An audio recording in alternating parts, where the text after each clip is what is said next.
them.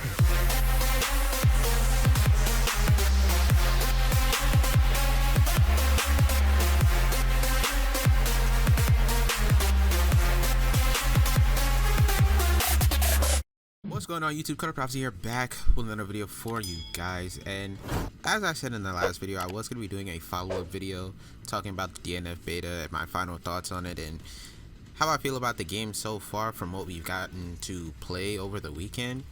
And honestly, it's a lot of positive stuff I have to say about the game. I just feel like, you know, with a couple more tweaks and some things, that the game could be a really fun game, a really cool thing for them to bring out. I'm kind of glad I waited this long, because we were able to get a little bit more information on the game, especially in terms of the release date. So the release date of the game is going to be summer 2022, so they have a lot of time to put a lot of changes that everybody is saying or trying to tell them into effect, as well as, you know, there might possibly be a second beta coming. I believe, I would hope so, you know what I'm saying, because the last one did have a lot of bugs in it, but I would assume a second one would be coming a couple months, and probably a couple months before the summertime rolls around, and then we'll probably get the game. But for now, I'm just going to a couple things I wanted to talk about. I'll start with the negatives, and then I'll go into the positives, just to end the video off on a good note. So if you guys have your own thoughts, let me know in the comment section down below. So hit the video up with a like, it helps the channel out a lot. Subscribe if you are new to the channel. But with that being said, just going to get straight into it. So the first thing I want to talk about is the lobby system of the game. Now, honestly, the way they have the lobby system set up is really, like, it's super annoying and super old school, to be honest with you. And I know a lot of people that say it's a beta, that's probably why, but I'm gonna be honest with you, like, at this point in time, and I know Arc System is the one that's creating the game, like it's being made by aiding and stuff like that, but Arc System does have a hand in developing the game. You can tell just based off the art style, and a lot of things in the game do have that ArcSys feel to it, so they definitely have some people that have a hand into the game. And I feel like at this point in time, in fighting games, you know, like having a lobby system as the way it is, where you just have to search, you have to put in search parameters and hope you find your friend's lobby, I feel like it's such an old school way of doing things. But I feel like even most old school games at that point have an invite button. I feel like that's something that should be like priority number one. I don't know why a lot of newer fighting games are so allergic to putting invite buttons in their game, or making it such like a weird thing. But like, it should literally be like priority number one if you're gonna have a lobby system. Have an invite button, be able to make the rooms private so you can just invite your friends, have some matches with your friends, and that be it. Now, I will give them props for the fact that they did inside the lobby make it so that you can like change a lot of the rules, change a lot of search parameters without having to close the lobby. I think that's a really cool thing. But still, having that invite button, something that's super important, and I'm hoping that that's something that's actually going to be in the game, and it's not just one of those, like, it's not one of those things where it's like it's actually to be a thing where there's no invite button at all. Because like I said, certain games that do come out without an invite button, it just doesn't make sense to me at all. Another thing I wanted to talk about, which this is going to be feedback for them to try and fix in the future with the lobbies, but like there's a lot of instances where the lobbies would just disconnect you from the room. Now, I don't know if that was based off of just the netcode of the game or whatever was going on with the network that was happening at the game, but being disconnected from the lobbies randomly and then not being able to join back was something that I was having a lot of frequent issues with. Like, there's whole times where I was like, I'd be mid-match against one of my friends, and then it just like a message would just pop up over the screen, and like I'd have to wait until like the match was over before the message would disappear. But the moment, like, say we're in a 1-2 set, I would have to wait till that first game is over before that message disappears, and I could play the second game fine, but the moment I get out of that game, it's just instantly gonna kick me from the lobby. So like, once it pops up, I know I already got disconnected. There's times where I could hop into the room and instantly just disconnect from the room. There's times where like sometimes like the rooms wouldn't even show up if you're searching for them. So again, this is a beta, you know what I'm saying, and those are probably like beta issues, which this is the whole point of a beta, is for like us to give them feedback. So hopefully they take note of that. Hopefully, you know, that's something that's they fix, and if they do have a second beta, that isn't like an issue. But that was literally like my biggest issue with the beta. It's probably the biggest like gripe I had, because it kind of like stopped me from playing as much as I would have liked to. It kind of stifled my enjoyment for the game a little bit, just because it was like I wasn't able to really like enjoy and play it without having to deal with the disconnections and all that stuff. So it was really like I said, because it is a beta, I expect that to happen, but it's still something annoying, and hopefully they do fix that before either their next beta or before the release of the next game, whenever, you know, an actual release date, not just a release window, comes out. Next thing I'm gonna go into is with the gameplay. For the most part, I really did enjoy the gameplay of the game. There's just certain little things I wish they would tweak, honestly, to make it feel a little bit more fluid and a little bit more fluid and a little less like awkward, I would say. For the most part, in our last video, I did talk about the movement of the game, and I still feel the same way. I still feel like the characters kind of move a little bit too slow for my liking. Like, some characters do have a lot of movement options, like Kunoichi has a lot of cool movement options. Ranger has some cool movement options, as well as Dragon Knight and Striker and stuff like that. But even so, like, the game itself, like the movement speed of the game still feels like the characters are kind of moving like with weights on. I don't know how to describe it. Like, it feels like they're a little bit too slow, like they have like weights on them. Like I said, it's a little bit hard to explain. Like I said, that might just be a me thing, I don't know. And also might have to do with the fact that I feel like the game should have an air dash option. I know a lot of people won't agree with me with that. I know I was memeing about it with some friends when it comes to Kunoichi, because I feel like Kunoichi honestly should have an air dash. But yeah, I just feel like the movement in the game felt a little bit slow to me. I don't know how else to describe it. It just felt weird to me. But on top of that, I also feel like when it comes to like a lot of the defensive options in the game, I feel like a lot of them need either retuning or refining a little bit or something, because one of the biggest defensive options in the game is guard cancel. Like, so that's one of the only ones besides blocking, and a lot of the guard cancels either don't work that well, or like they're just bad for the characters. Like, a lot of characters can keep you at a range where guard cancel isn't really gonna do anything, and they get baited out a lot. On top of the fact that it does cost resources to guard cancel, whereas baiting the guard cancel and doing things to lock you down in positions where you would want to guard cancel barely costs anything at all. So it's kind of like a weird, like, it's a lot of like risk and not a lot of reward for the risk you're taking, you know, when doing it. So I don't know how they could really go about fixing that. Like the guard cancel, I think, is for certain characters just not good at all. It's not a good thing to do. It's not a good thing to do against majority of the characters from what I've seen, you know, unless you're like really up close to him. Like, I would say maybe Kunoichi, but then again, Kunoichi has a lot of setups that just neg like all types of responses to her, because she can just wait there and punish you off of anything. And a lot of characters have moves like that just stay on you without having to really do much, but just wait and see what you're gonna do in response to it.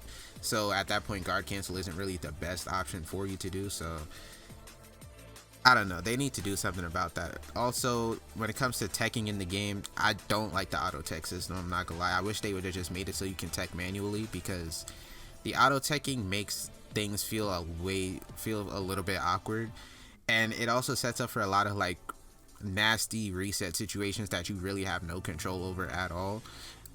Especially the air teching option. Like, air teching really like sets you up for failure most of the time against a lot of characters. And since you can't block in the air, it's kind of working against you. So it kind of works against each other, because like I can't control when I tech in the air, so that means I can't control which direction I tech into. It just techs me in the air and I just flip out. But since I can't block in the air, I can get set up into another mix-up immediately.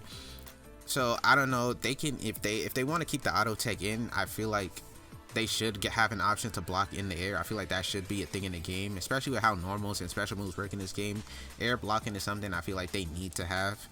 On top of that, like, even if there is an auto tech, at least give us the option to choose a direction that we auto tech out into, you know what I'm saying? Like, give us an option to like auto tech forward, auto tech back, or auto tech down, something, just so we're not like stuck in the air once we auto tech and we just have to hold whatever happens, you know. Like, that's that whole situation against certain characters it's not a fun situation being, because it ends up with you just getting looped into situations that you literally have no control over at all.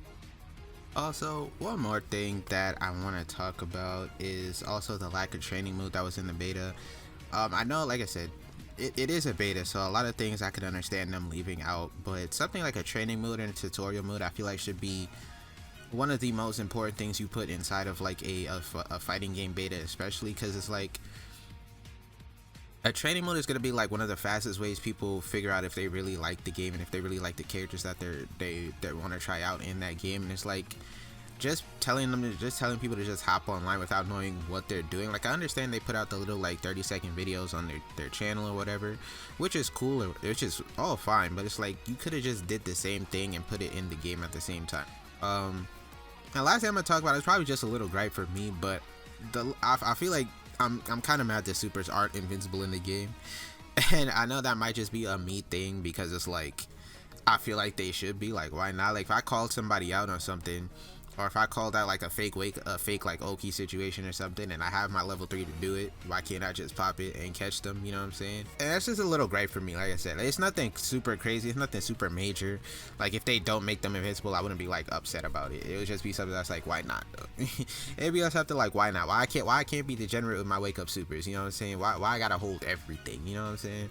But other than that, like I said, I don't have like there's not like the negatives I have in the game aren't really super crazy. Like, I do have a lot of positives to say about the game. I did have a fun time with the game when it did work. Like, it was a lot of fun. First time I start off with the characters. The characters in the game are all amazing. They all look super cool. They all have their own little like fighting style. They all have their own like thing about them that makes them each unique in their own ways.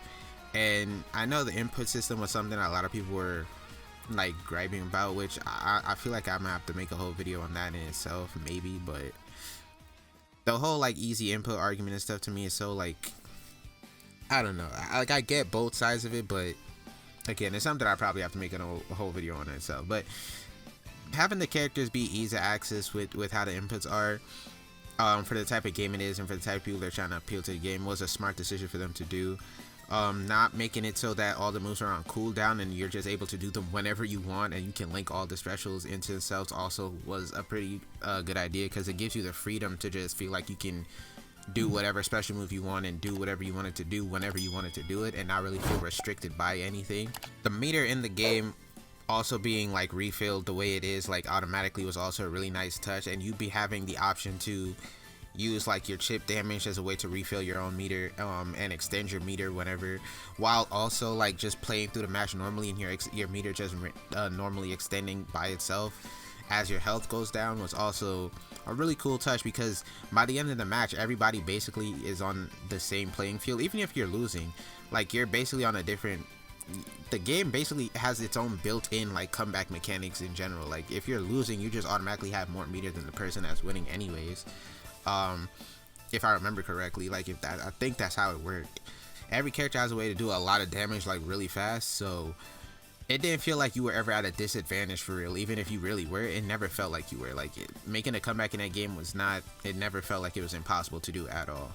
Another thing I want to talk about is the netcode. The netcode of the game felt really good for what they were trying to test. You know what I'm saying? Like, it never really, unless you really had like a rollback frame of like 6 or higher, for me personally in my experience, unless it was like 6 or higher, I never really felt anything super crazy in terms of the netcode. Like, for the most part, all of my matches were pretty fine. I've tested it against like going against multiple people like in random lobbies and stuff like that, and for the most part, like, I don't know where they were at, but every connection felt pretty decent for the most, unless it was, like I said, unless it was like 5 or 6 frames or higher than that. Like, it never really felt too bad or too laggy or unplayable at all. So I think they're in the right direction and doing a really good job with the netcode. They just, you know, tweak it a little bit more, fix whatever they have to fix in terms of like the servers and how many people can be on the servers at once, and fix that disconnection issue. And I feel like in terms of netcode, this game will be a really good game, pretty solid game overall. I feel like DNF is in a pretty good spot. It's shaping up to be a pretty good game overall. Just a couple of tweaks here and there, maybe like a couple more tests need to be had, but I feel like once they ironed out the little issues they have in the game, I feel like DNF Duel is going to be a pretty nice game to start off the summer for 2022. It's definitely got a lot going for it. It definitely has a lot of potential as a fighting game. I'm really hoping they take a lot of feedback into consideration and they hit the ground running with this game. So yeah, but that's gonna be it for me when it comes to this video. I hope you guys did enjoy it. Like I said in the beginning, make sure to hit the like button if you did enjoy it. Subscribe if you are new to the channel. Let me know your thoughts on the game in the comment section down below.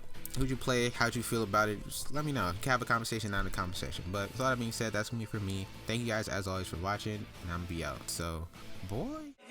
Check it, I am the big dog. You throwing attacks, I'm fight gripping his wrist off. You was not a match on sight, hit him and get lost. Not trying to play, I might kill if you slick talk. I was born as a demon, I won't ever be slacking. Roll up in his house and now I'm catching them lacking. Full force dropping them, they ain't knowing what happened. All of my opponents, I'm making sure that I pass them. He was trying to box for a second before I grabbed him. If he try to run him, I tackle him like it's madness. Strongest in the